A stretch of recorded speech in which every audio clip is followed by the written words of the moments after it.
الحمد لله نحمده ونستعينه ونستغفره ونعوذ بالله من شرور أنفسنا ومن سيئات أعمالنا من يهده الله فلا مضل له ومن يضلله فلا هادي له وأشهد أن لا إله إلا الله وحده لا شريك له وأشهد أن محمدا عبده ورسوله أما بعد فإن خير الحديث كتاب الله وخير الهدي هدي محمد صلى الله عليه وسلم وشر الأمور محدثاتها وكل محدثة بدعة وكل بدعة ضلالة وكل ضلالة في النار. أعوذ بالله السميع العليم من الشيطان الرجيم من همزه ونفخه ونفثه. بسم الله الرحمن الرحيم. إن الذين ينادونك من وراء الحجرات أكثرهم لا يعقلون. احباب گرامی، عرب کا ایک قبیلہ بنو تمیم، اس قبیلے کے کچھ لوگ دوپہر کے وقت مسجد نبی میں آئے اور آتے ہی رسول اللہ صلی اللہ علیہ وسلم کے حجرہ مبارک کی پچھلی طرف سے اونچی اونچی آوازیں دینی شروع کر دی. یا محمد یا محمد یا محمد اخرج علینا، اے محمد باہر آؤ ہماری بات سنو، باہر آؤ ہماری بات سنو. اس طرح انہوں نے آوازیں دینا شروع کر دی. حالانکہ وہ دوپہر کا وقت تھا. رسول اللہ صلی اللہ علیہ وسلم نے مسلمانوں کو بھی حکم دیا اور خود بھی اس پر عمل کرتے تھے، یعنی قیلولہ، دوپہر کو قیلولہ کرنا یہ نبی کریم صلی اللہ علیہ وسلم کی سنت ہے. بلکہ حدیث ہے اقیلوا فإن الشیاطین لا یقیلون، قیلولہ کیا کرو، شیطان قیلولہ نہیں کرتے. یہ جو آج ہمارا کلچر بن گیا ہے نا کہ صبح سوئے رہنا 10-12 بجے تک اور دوپہر کو پھر جو ہے نا وہ اپنا کام پہ نکلتے ہیں. اور جس نے آدھا دن جو ہے نا سوئے ضائع کر لیا وہ کاروبار میں خاک کمائے گا. برکت کا وقت تو صبح کا ہے اور اتنے گھنٹے وہ پیچھے بھی رہ جاتا ہے اور نتیجہ جو ہے نا وہ آپ کے سامنے ہے. بہرحال رسول اللہ صلی اللہ علیہ وسلم نے اس کی تاکید کی ہے. بلکہ حضرت عمر رضی اللہ تعالیٰ عنہ جب دوپہر کو زور پڑھ کے جاتے نا، راستے میں جو بیٹھے ہوتے نا گپوں والے، ان کو سب کو اٹھاتے، چلو چلو جا کر قیلولہ کرو، چلو قیلولہ کرو.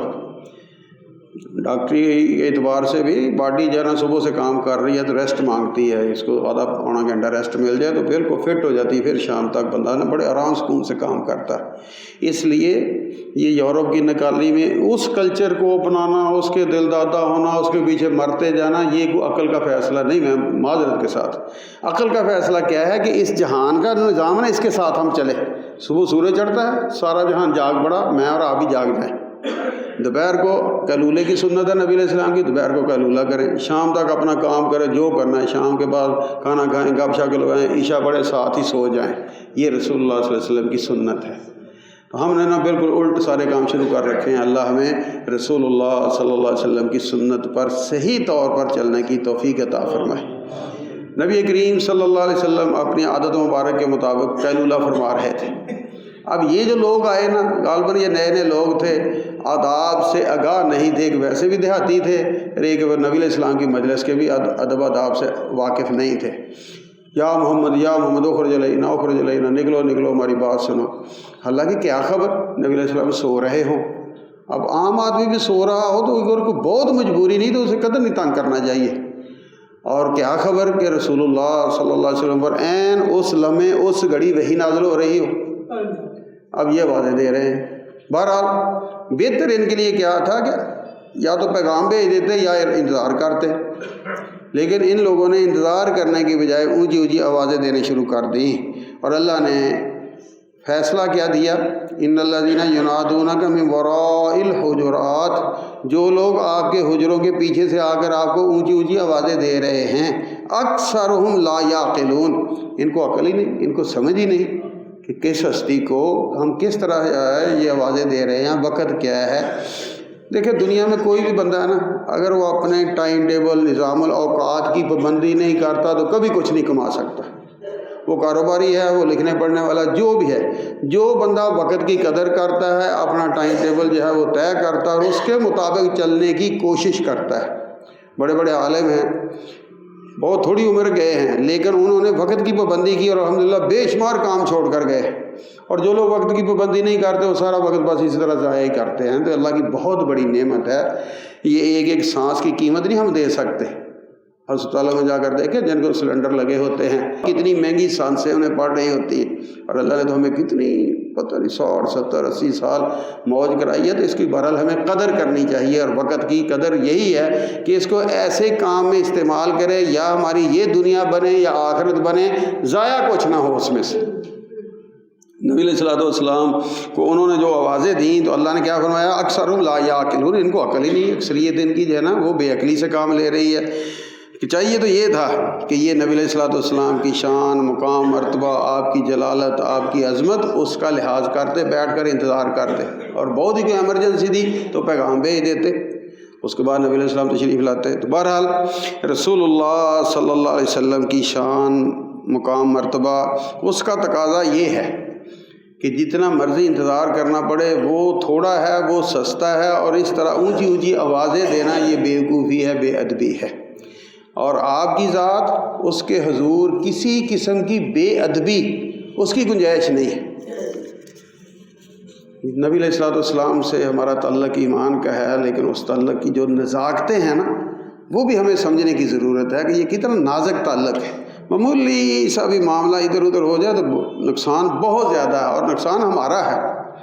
وہ تو سراج منیرہ، سورج ہے نا، آپ سورج کے منہ پہ تھوکتا رہے گا، اس کو تو کوئی فرق نہیں پڑے گا، سورج تو سورج ہے۔ نبی علیہ الصلوۃ والسلام کو کوئی فرق نہیں پڑے گا، فرق ہمیں پڑے گا۔ قرآن کہہ رہا ہے وَلَا تَجْهَرُوا بِالْقَوْلِ كَجَهْرِ بَعْضِكُمْ لِبَعْضٍ، جس طرح ایک دوسرے کو تم فری ماحول میں آوازیں دیتے ہو نا، اوے فلاں اوے فلاں، قطعاً نبی علیہ الصلوۃ والسلام کے لیے یہ رویہ اختیار نہیں کرنا۔ نتیجہ کیا نکلے گا؟ ان تحبط اعمالکم، تمہارے عمل برباد ہو جائیں گے، وانتم لا تشعرون، تمہیں پتہ ہی نہیں ہوگا۔ یعنی وہ مقام، وہ مجلس، وہ ذات، وہ ادب اداب کا یہ معاملہ ہے کہ اگر وہاں ایک دوسرے کی طرح آپ نے بلانے کا انداز اختیار کیا تو یہ بھی اعمال کی بربادی کا سبب ہے۔ اور جب اعمال برباد تو کل نجات کہاں سے پانی ہے؟ اللہ کے حضور ہمارے پلے کیا ہوگا؟ سارا کچھ ادھر برباد ہو گیا، وہاں کیا ہوگا؟ کچھ بھی ہمارے پلے نہیں ہوگا، نجات بھی نہیں ہوگی۔ تو یعنی اندازہ کریں، اور یہ قرآن مجید کی آیات ہیں سورہ حجرات کی، اس میں اللہ تعالیٰ نے رسول اللہ صلی اللہ علیہ وسلم کے حوالے سے بہت سے ادب ہمیں سکھائے ہیں۔ مثلا اس میں یہ جو کہ نبی علیہ الصلوۃ والسلام کی مجلس میں لوگ بیٹھے ہوں، اور جس طرح بعض لوگوں کو عادت ہوتی ہے کہ وہ اتنا زور سے بولتا ہے کہ دوسرے کی بات دب جائے، میری چڑھ جائے، پتہ چلے کہ میں ہی مجلس میں بول رہا ہوں۔ تو یہ نبی علیہ السلام کی مجلس میں اس بات کی اجازت نہیں تھی۔ یا ایھا الذین آمنوا لا ترفعوا اصواتکم فوق صوت النبی، کہ تم اپنی آوازوں کو نبی علیہ الصلوۃ والسلام کی آوازوں سے بلند نہ کرو، منع کر دیا اللہ تعالیٰ نے۔ یعنی اس مجلس میں بیٹھنے والے جو تھے وہ اس بات کے پابند تھے۔ اب رسول اللہ صلی اللہ علیہ وسلم کے حوالے سے ہمارے پاس کیا ہے؟ نبی کریم صلی اللہ علیہ وسلم کی حدیث مبارکہ، آپ کی نمائندہ ہمارے پاس آپ کی سیرت ہے، حدیث ہے، سنت ہے۔ جب سیرت آ جائے سامنے، حدیث آ جائے سامنے، سنت آ جائے سامنے، اس کے سامنے اپنی زبان کو کھولنا، زور زور سے گلا پھاڑ کر اس کا رد کرنا، اس کو نعوذ باللہ ثم نعوذ باللہ جھٹلانے کی کوشش کرنا، یہ سوائے اپنے اعمال کی تباہی اور بربادی کے اور کچھ نہیں۔ یہ نتبدو کی باتیں نہیں ہیں کہ بندہ جانے جیسے چاہے سن لے، نہ سنے، انکار کر دے، مان لے، جی چاہے نہ۔ یہ ادب کے تقاضے ہیں اس ذات کے ساتھ جس پر ہم ایمان لائے ہیں، کہ ان کی بات کا بھی ہم نے اسی طرح ہی احترام کرنا ہے جس طرح ان کی ذات کا احترام تھا۔ اور اس حوالے سے یہ قرآن کے یہ سارے سبق ہیں، اور ان سبقوں میں ایک سبق یہ بھی ہے کہ جو بدبخت یہودی تھے نا، وہ رسول اللہ صلی اللہ علیہ وسلم کی مجلس میں آتے اور آ کر سیکھنے کی نیت سے بندہ ہے تو بڑی اچھی بات ہے، سوال بھی کرے تو اس میں بھی کوئی حرج نہیں، لیکن اگر آڑ نیت ہو، بری نیت ہو، گستاخی والی بے ادبی نیت ہو تو پھر ان کا معاملہ تھا کہ وہ کیا کرتے، جی بات تو آپ کی سنی سمجھ نہیں آئی، ذرا دوبارہ کہہ دیں، خواہ بار بار، اچھا یا کہتے رائنا، ہماری ذرا رعایت کرے، لیکن بدبخت تھے، نیت کے اندر فطور تھا، تو کہتے کیا رائنا، تھوڑا سا رائنا کو تھوڑا سا دبا کر کہتے، اب یہ دبا کر کہنے سے لفظ ہے وہ بے ادبی والا ہو جاتا تھا، یہودیوں کی زبان میں وہ بے ادبی والا چرواہے کے معنی میں چلا جاتا تھا، نعوذ باللہ ثم نعوذ باللہ، یا احمق کے معنی میں چلا جاتا تھا وہ لفظ، اب اسی لفظ کو انہوں نے تھوڑا سا دبا کر، اللہ نے اس قسم کا شبہ والا لفظ بولنے سے ہمیں منع کر دیا،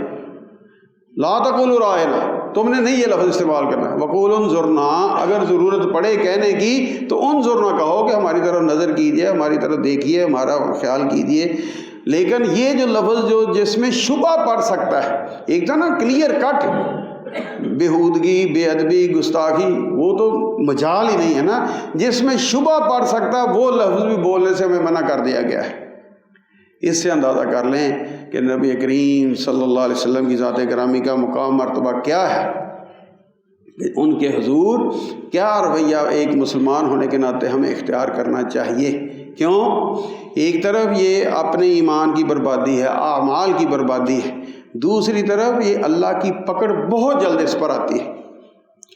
فرعون جو انا ربکم الاعلی کے دعوے کرتا تھا، اللہ نے اس کی بادشاہی کو ختم کی، کب ختم کی؟ جب اس نے انتہا کر دی، بہت عرصہ اس کی رسی ڈھیلی، جہاں جاتا تھا اتنی میخیں گاڑتا تھا کہ پتہ نہیں چلتا تھا کتنے وہ اس کے خیمے ہیں، کتنے گھوڑے ہیں، لمبے چوڑے سلسلے تھے سارے،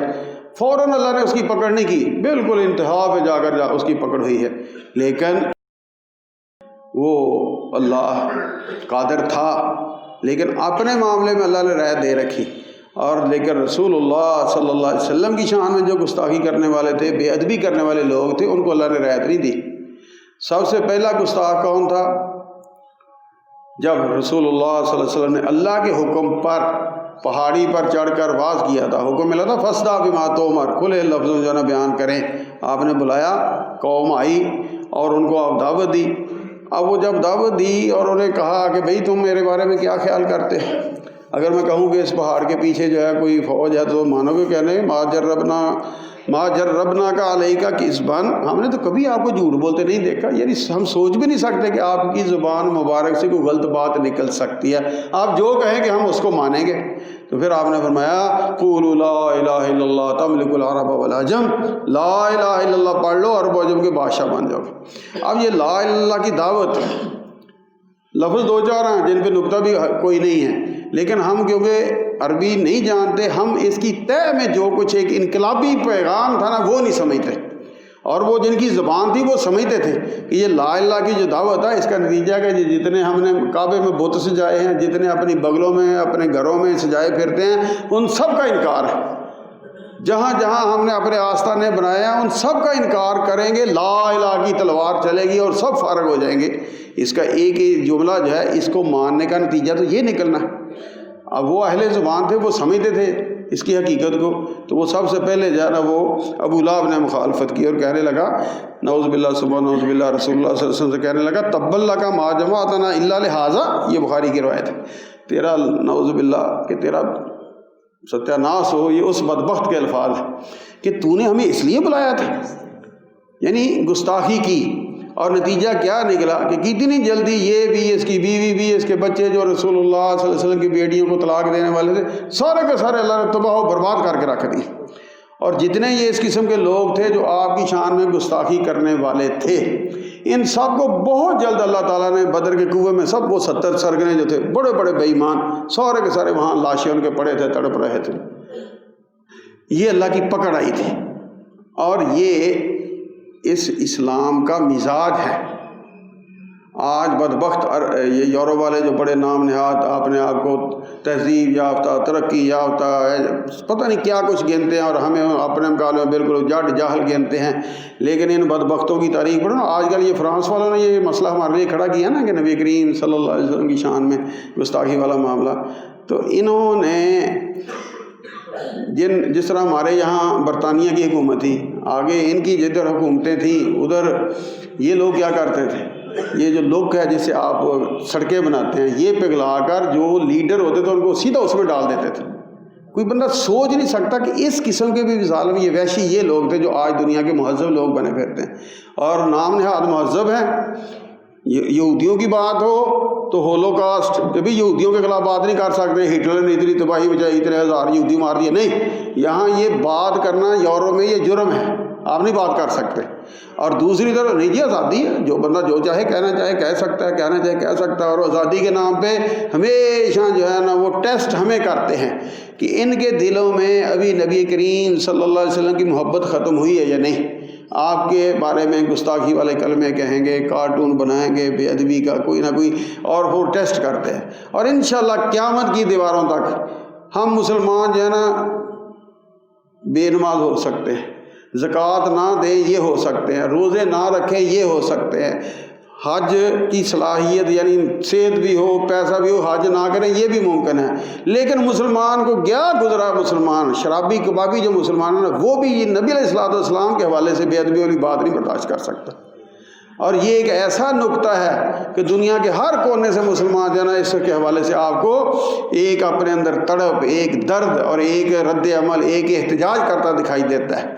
اور یہ بھی اللہ کا بڑا ہی احسان ہے کہ جیسے بھی ہم گئے گزرے ہیں لیکن رسول اللہ صلی اللہ علیہ وسلم کی محبت ہے اس سے ہمارے دل خالی نہیں، یہ اللہ کا بہت بڑا احسان ہے۔ اب یہ جو محبت ہے اس کے اندر کیا رنگ ہونا چاہیے، کیا معاملہ ہونا چاہیے، تو قرآن مجید میں اللہ نے یہ بات بھی واضح کی ہے، اور اس کے حوالے سے اپنے آپ کو ٹٹولتے رہنا چاہیے، دیکھتے رہنا چاہیے کہ اللہ کس قسم کی محبت نبی کریم صلی اللہ علیہ وسلم کے ساتھ ہماری چاہتے ہیں، پسند کرتے ہیں۔ فلا وربک لا یؤمنون، تیرے رب کی قسم ہے کہ یہ لوگ اس وقت تک اعلیٰ درجے کے مومن نہیں ہو سکتے حتیٰ یحکموک فیما شجر بینہم، کہ ان کے جھگڑوں کے درمیان آپ جو بھی فیصلہ کریں اس کو یہ لوگ تسلیم کریں، آپ کو ثالث جج وہ تسلیم کریں اور آپ کے فیصلوں کو تسلیم کریں۔ کس طرح؟ جس طرح یہاں پر ہم ججوں کے فیصلوں کو تسلیم کرتے ہیں، نہیں جی میرا تو بیڑا گر کر دیتا، یہ کرتا وہ کرتا، 100 دل کے اندر باتیں آتی ہیں، لیکن وہاں سراسر بندے کے خلاف فیصلہ ہو پھر بھی اسے یہ حق نہیں ہے، یہ اختیار نہیں ہے کہ وہ رسول اللہ صلی اللہ علیہ وسلم کے بارے میں اپنے دل میں رتی برابر میل بھی لائے، رتی برابر میل بھی لائے۔ فرمایا نا ثم لا یجدوا فی انفسہم حرجا مما قضیت، جو آپ نے فیصلہ کر دیا اب اس فیصلے کے خلاف ان کے دل میں کوئی میل وہ نہیں ہونی چاہیے کہ یہ کیا کر دیا، نہ جو کچھ کیا اس کو خوش دلی سے، دل و جان سے، عزت احترام کے ساتھ، چاہت اور محبت کے ساتھ تسلیم کرنا ہوگا۔ یہ ہے رسول اللہ صلی اللہ علیہ وسلم کی شان، مقام اور مرتبہ، اور اس حوالے سے اپنے آپ کو ٹٹولتے رہنا چاہیے کہ میرے دل میں نبی علیہ الصلوۃ والسلام کے فیصلوں کے حوالے سے یہ چیز پیدا ہوگی یا نہیں ہوگی، جو میرے ایمان کے کامل ہونے کی نشانی اللہ نے قرآن میں بیان کیا۔ یہ نہ سمجھے کہ کچی پکی کتاب جو ہے اس کی کچی پکی روٹی کی باتیں ہو رہی ہیں، ادھر ادھر کی قصے کہانیاں، یہ قرآن مجید کی آیتیں ہیں ساری جو آپ کے سامنے عرض کی جا رہی ہیں۔ تو اب اس کی روشنی میں ہمیں اپنا جائزہ ضرور لیتے رہنا چاہیے۔ کیوں؟ اگر یہ چیز نہ ہوئی، پڑھتے رہے نمازیں، کرتے رہے عمرے حج، جو کچھ مرضی کرتے پھریں، اعمال برباد، ان تحبط اعمالکم وانتم لا تشعرون، تمہارے اعمال برباد اور تمہیں پتہ ہی نہ چلے، خدا نخواستہ وہ سٹیج نہ آئے۔ اس لیے اپنے آپ کو تولتے رہنا چاہیے۔ ایک تو سب سے زیادہ کوشش کرنی چاہیے خود بھی اور اپنے گھر کے اندر جتنے بھی افراد ہیں ان کو سیرت النبی سے جوڑیں۔ جتنے پڑھے لکھے لوگوں کو عقل تنگ کرتی ہے نا، امام ابن تیمیہ، امام ابن قیم وغیرہ جو اس امت کے حکیم تھے، وہ لوگوں کو سیرت سے جوڑتے تھے کہ بھئی سیرت کا مطالعہ کرو، کیونکہ سیرت کے اندر بندے کو ہر طرح کی تسلی اور تشفی کا سامان ملتا اور کہیں نہیں ملے گا۔ ایک تو یہ کام ہمیں کرنا چاہیے، اپنے گھروں میں سیرت ایک کتاب لی، اس کے بعد دوسری لیں، تیسری لیں، اور کتابوں کا ذخیرہ بھی بچوں کے ہاتھوں میں ہو، اور خود بھی مطالعہ کریں، بچوں کو بھی اس لائن پہ لگائیں، گھر کے اندر ایک ماحول بنائیں کہ جو کہ سیرت سے جڑا ہوا نظر آئے، اور ہمارے گھرانے جو ہیں وہ ایک سیرت کے نمائندہ گھرانے ہوں، اس کے در و دیوار کا سب کو جو ہے نا وہ بولے کہ یہ گھر جو ہے یہ محمد صلی اللہ علیہ وسلم کی امتیوں کا، اور ایسے امتیوں کا جو آپ سے والہانہ عقیدت اور محبت رکھنے والے۔ اور اس کے لیے ہمیں نبی علیہ الصلوۃ والسلام کی جب بھی باتیں ہمارے سامنے آئیں، آپ کے حکم سامنے آئیں، آپ کی سنت اور سیرت سامنے آئے، تو پھر دیکھنا چاہیے کہ اب میرے دل میں کتنی خوشی پیدا ہو رہی ہے، یا کتنا میرا دل جو ہے وہ اس کے اندر انقباض، گھٹن سی، تنگی سی پیدا ہو رہی ہے۔ یہ کیا مولوی نے مسئلہ بیان کر دیا، شریعت مولوی کے باپ کی نہیں، مولوی اپنی طرف سے مسئلہ کرتا اس کے منہ پہ مارے، اسے کہیں کہ بتا اس کی دلیل کیا ہے، اور ہمارے پاس دلیل صرف دو چیزیں ہیں، ایک اللہ کی کتاب ہے، دوسری رسول اللہ صلی اللہ علیہ وسلم کی صحیح حدیث ہے۔ جب وہ سامنے آئے پھر دیکھیں اپنی طرف کہ اب میرے دل کے اندر کوئی ٹھنڈک محسوس ہو رہی ہے، کوئی خوشی محسوس ہو رہی ہے کہ اللہ تیرا شکر ہے مجھے نہیں پتا تھا۔ ہمارا الٹا ہی سفر ہوتا ہے ہمارا ہر بات میں، وہ جی مجھے تو پتہ ہی نہیں، جیسے سارے جان کی باتوں کا پتہ، بس اسے ایک بات کا نہیں پتا تھا۔ یہ گویا ایک قسم کا بندہ اس وقت دعویٰ کر رہا ہوتا تھا کہ میں سب کو جانتا ہوں، اور یہ سب سے بڑا غلط دعویٰ ہے۔ قطعاً یہ دعویٰ نہ کریں کہ جی مجھے یہ پتہ ہی نہیں تھا، شکر کرے الٹا کہ اچھا جی میں نے اب تک میں لا علم تھا، الحمدللہ آج مجھے اس جگہ سے اس جگہ سے کہیں نہ کہیں سے پتہ چل گیا، اللہ تیرا شکر ہے کہ مجھے اس بات کی خبر نہیں تھی۔ اب میں اس کی جب خبر ہو گئی تو اب میرا معاملہ کیا ہونا چاہیے، اب میرا معاملہ اس کو دل و جان سے تسلیم کرنے والا ہونا چاہیے۔ جب تک خوش دلی سے تسلیم کرنے والے نہیں ہوں گے، فلا وربک لا یؤمنون، اللہ قسم کھا کر کہہ رہے ہیں تیرے رب کی قسم ہے یہ مومن نہیں ہو سکتے۔ اس لیے ایمان کے بغیر نجات نہیں، اور ایمان کی جو بنیادیں ہیں اس کی تہ میں جو ضروری چیزیں ہیں ان کے اندر ایک بہت اہم بات یہ بھی ہے، اور اس کے حوالے سے کبھی ہم نے غور کیا اپنے ساتھ، میں ہمیشہ عرض کرتا ہوں کہ اپنے آپ سے مخلص ہو جائیں، اپنے آپ سے۔ وہ طالب علم اپنے آپ سے مخلص ہے جو اپنے طالب علمی کا دور اپنی پڑھائی میں گزارتا ہے اور اچھے نمبروں کے ساتھ اچھی جگہ نکل جاتا ہے، اور جو ادھر ادھر کی ہانک رہا ہے، سیر سپاٹے کر رہا ہے، سب کچھ کر رہا ہے لیکن پڑھائی نہیں کر رہا، تو نتیجہ کیا ہے؟ اپنی زندگی برباد کر رہا ہے، ساری زندگی برباد کر رہا ہے۔ اسی طرح یہ دنیا کی زندگی عارضی زندگی ہے، 60 سال سے اوپر ہو رہا ہوں، وہ ساری کل کی باتیں نظر آ رہی ہیں جو 5-10 سال کی عمر سے لے کر آگے تک کی ہیں۔ تو جتنے میرے یہ بزرگ بیٹھے ہیں ان سے پوچھ لیں، ساری یہ کہیں گے یار کل کی بات ہے، پرسوں کی بات ہے، 50-60 سال 70 سال گزار لیے۔ یعنی یہ زندگی تو اس قسم کی ہے، لیکن اس کے بعد جو آنے والی زندگی ہے وہ کبھی ختم ہونے والی نہیں، اور وہ بنے گی کب؟ وہ اس کی بنیاد پہ بننی ہے۔ یہاں عمل کی مہلت ہے، وہاں اس عمل کا صلہ، پھر وہاں عمل کی مہلت نہیں ہے۔ تو یہ جو مہلت ہے اس مہلت سے ہمیں فائدہ اٹھانے کی ضرورت ہے، اور وہ فائدہ اٹھانے کے لیے جو بنیادیں ہیں، اللہ کے ساتھ اللہ کی بات ہے تو وہ کھڑا ہونا چاہیے، اس کی ذات صفات اس کے کاموں میں کسی دوسرے کو کسی طرح سے رتی برابر شریک نہیں ٹھہرانا۔ جان جاتی ہے جائے لیکن اللہ کا کوئی شریک نہیں ہے۔ قل هو اللہ احد، وہ یکتا ہے اپنی ذات میں بھی، صفات میں بھی، افعال میں بھی، ہر طرح سے وہ یکتا ہے۔ بس یہ ایمان ہونا چاہیے، اتنا کھرا ایمان ہوگا تو نجات ہوگی، ورنہ مکے کے مشرک بھی اللہ کو مانتے تھے۔ اسی طرح منافقین رسول اللہ صلی اللہ علیہ وسلم پر ایمان لانے کا دعویٰ ہی نہیں کرتے تھے، قسمیں کھاتے تھے۔ اذا جاءک المنافقون قالوا نشهد انک لرسول اللہ، منافق آ کر قسمیں کھا کھا کر کہتے ہیں کہ آپ اللہ کے رسول ہیں، اور آپ اللہ کے رسول تھے، قسمیں ان کی سچی تھیں کہنے کی حد تک، سامنے سننے کی حد تک، لیکن حقیقت کیا تھی کہ وہ دل سے جو تو کہہ رہے تھے وہ زبان سے نہیں، دل کے اندر نفاق تھا، دل کے اندر رسول اللہ صلی اللہ علیہ وسلم کی سچی محبت نہیں تھی، تو ان کی بظاہر سچی قسمیں وہ بھی اللہ ان کو کہتا ہے انہم لکاذبون، جھوٹے، اللہ ان کو جھوٹے کہہ رہا ہے۔ اور اس سے اسلام میں سچ اور جھوٹ کا جو ہے نا تعریف والا معاملہ وہ بھی ہمارے سامنے آ جاتا ہے۔ عین حقیقت کے مطابق بات کہنا یہ سچ ہے، خلاف واقعہ بات کہنا یہ جھوٹ ہے۔ یہ جو ہمارا جتنے بھی یہ علوم فنون ہے نا اسکولوں کالجوں والے، ان میں سچ جھوٹ کی یہی تعریف پڑھائی جاتی ہے کہ حقیقت کے مطابق واقعہ کے مطابق بات کرو سچ ہے، واقعہ کے خلاف بات کر دو جھوٹ ہے۔ اسلام اس سے آگے سچ کی تعریف کرتا ہے کہ جو تو بے شک سچا کہہ رہا ہے لیکن پیچھے اگر دل کی تائید ہے تو وہ سچ ہے، اگر دل کی تائید نہیں تو وہ بھی جھوٹ ہے۔ منافقوں کو کیوں اللہ نے جھوٹا کہا؟ وَإِنَّهُمْ لَكَاذِبُونَ، جو قسمیں کھا کر کہہ رہے تھے کہ آپ اللہ کے رسول ہیں۔ لیکن اللہ کہتا نہیں یہ جھوٹے ہیں۔ وجہ کیا ہے کہ جو زبان سے کہہ رہے تھے، آپ کی رسالت کا اعلان کر رہے تھے، دل سے اقرار نہیں کر رہے تھے، دل سے تسلیم کرنے کے لیے تیار نہیں تھے، اور سب سے بڑا اس کے دل کے اندر بغض بھی یہی تھا جو منافقوں کا ہیڈ تھا عبداللہ بن ابی، کہ اس محمد صلی اللہ علیہ وسلم کے آنے سے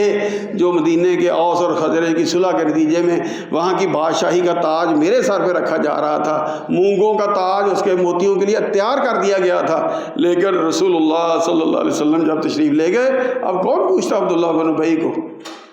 اب اس کو یہ جو دل کے اندر ایک ساڑ تھا نا، پنجابی کا ٹھیٹھ لفظ جانا، وہ ساڑ نہیں اس کا ساری عمر گیا۔ حالانکہ اس بدبخت کو اگر یہ سمجھ ہوتی کہ نبی علیہ الصلوۃ والسلام پر ایک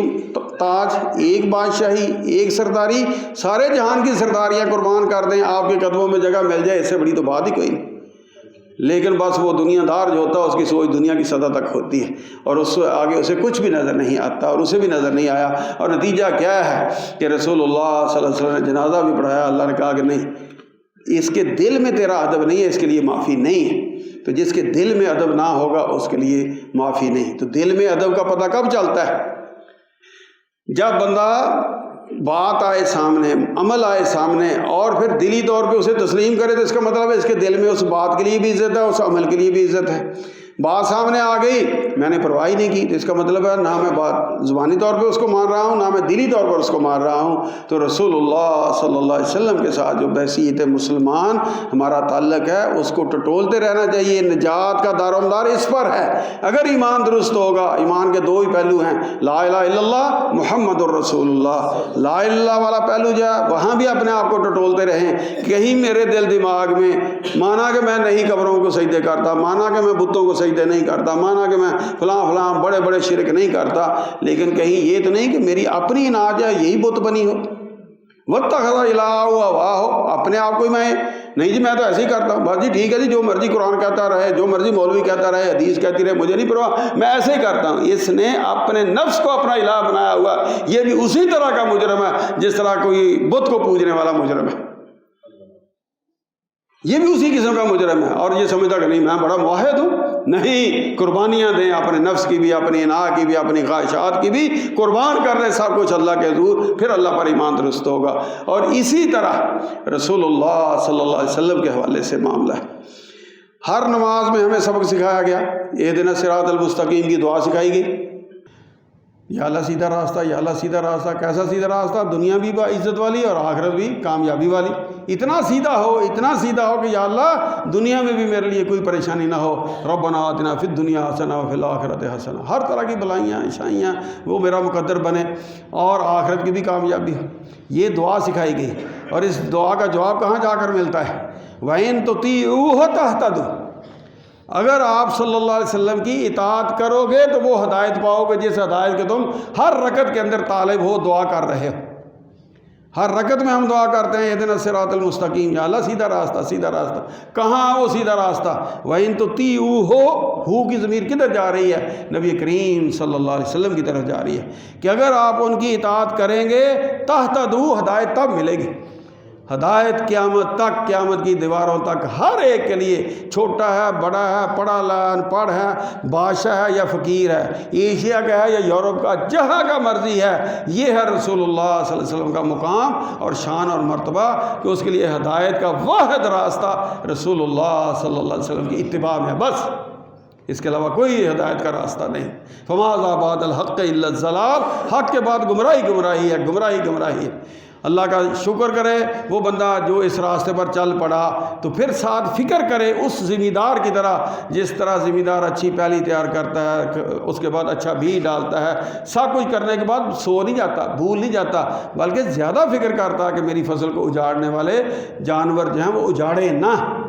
ایمان کی کھیتی کو بھی ایمان والا اس سے زیادہ فکر کرے کہ میری ایمان کی کھیتی کو داؤ لگانے والا لعین شیطان مردود ہر وقت سوار ہے، اس کی ہر لمحے ہر گھڑی کوشش ہے کسی نہ کسی جگہ سے داؤ لگا کر، اور اس کو شعور بھی نہ ہو اور اس کی نیکیاں برباد ہو جائیں،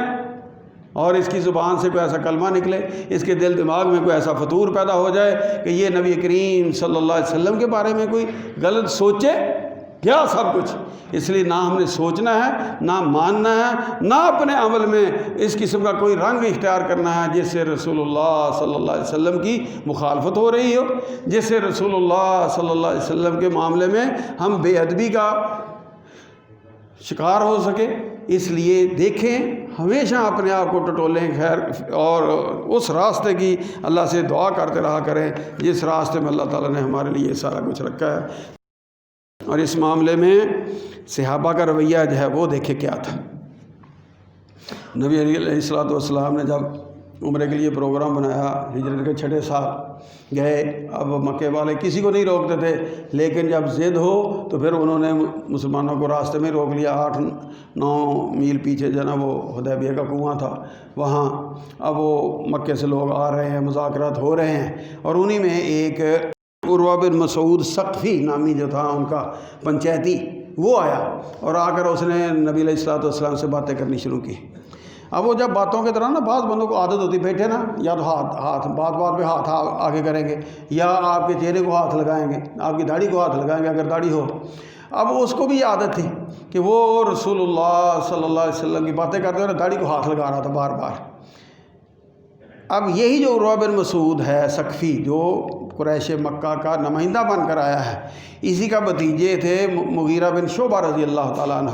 یہ نبی کریم صلی اللہ علیہ وسلم کے پیچھے مسلح باڈی گارڈ کے طور پہ کھڑے تھے. ایک آدھ بار تو انہوں نے برداشت کیا، پھر کہنے لگے چچا اس کے بعد اگر تیرا ہاتھ بڑھا تو تیرا ہاتھ واپس نہیں جائے گا، کاٹ کر رکھ دوں گا. نہیں برداشت کر سکے، حالانکہ وہ اپنی عادت کے تحت کر رہا تھا، بے ادبی نہیں کر رہا تھا، لیکن بظاہر وہ بے ادبی دکھائی دے رہی تھی جو ایمان والا تھا اس کے سینے میں، وہ نہیں برداشت کر سکا. اور رسول اللہ صلی اللہ علیہ وسلم نے حضرت مغیرہ کو ٹوکا نہیں کہ تیرا چچا ہے، کوئی بات نہیں، میرے ساتھ کر رہا ہے، کوئی بات نہیں. اس کو بالکل نہیں ٹوکا رسول اللہ صلی اللہ علیہ وسلم مغیرہ بن شعبہ کو، بلکہ اس کے عمل پہ نبی علیہ الصلوۃ والسلام نے خاموشی اختیار فرمائی، اور اس نے ڈانٹ دیا اپنے چچا کو کہ تیری یہ جرت کہ رسول اللہ صلی اللہ علیہ وسلم کی ریش مبارک کو، داڑھی کو تو اس طرح ہاتھ لگا رہا ہے، بار بار ہاتھ لگا رہا ہے، تیرا ہاتھ اب آگے نہیں بڑھنا چاہیے. تو یہ وہاں ایمان کا نتیجہ تھا، جو ان کے دلوں میں، صحابہ کے دلوں میں نبی کریم صلی اللہ علیہ وسلم کی محبت تھی. اگر بیٹے کو باپ سے سچی محبت ہو تو باپ کی طرف غلط اٹھنے والی انگلی، بڑھنے والا ہاتھ تو دور کی بات ہے، اٹھنے والی انگلی جو ہے وہ توڑ کے رکھ دیتا کہ تیری جرت میرے باپ کی طرف. اور باپ ہمارے سارے قربان ہوں رسول اللہ صلی اللہ علیہ وسلم پر. ان کے حوالے سے اگر کوئی اس قسم کی چیز سامنے آئے تو پھر ایمان والا جو وہ اسی طرح برداشت نہیں کر سکتا جس طرح کہ حضرت مغیرہ بن شعبہ رضی اللہ تعالیٰ نے برداشت نہیں کیا تھا. تو یہ ہے وہ اصل ایمان کی مثالیں جو تاریخ کے اندر ہمارے لیے محفوظ ہیں، اور اس ایمان کے اپنائے بغیر نجات کا سوال ہی پیدا نہیں ہوتا. اللہ سے دعا ہے کہ اللہ تعالیٰ ہمیں رسول اللہ صلی اللہ علیہ وسلم سے ان کی شان، مقام، مرتبہ، ادب و احترام کا جو معاملہ ہے وہ سمجھنے کی اور اس پر صحیح طور پر اس رنگ میں عمل پیرا ہونے کی توفیق عطا فرمائے جس کے نتیجے میں ہمارے اعمال اللہ کی بارگاہ میں قبول ہو سکیں، اور کل شافع محشر جو ہیں رسول اللہ صلی اللہ علیہ وسلم جو سفارشی ہیں وہ میرے اور آپ کے بھی سفارشی ہوں اور ہماری نجات کا کوئی سامان پیدا ہو جائے. وآخر دعوانا الحمدللہ رب العالمین.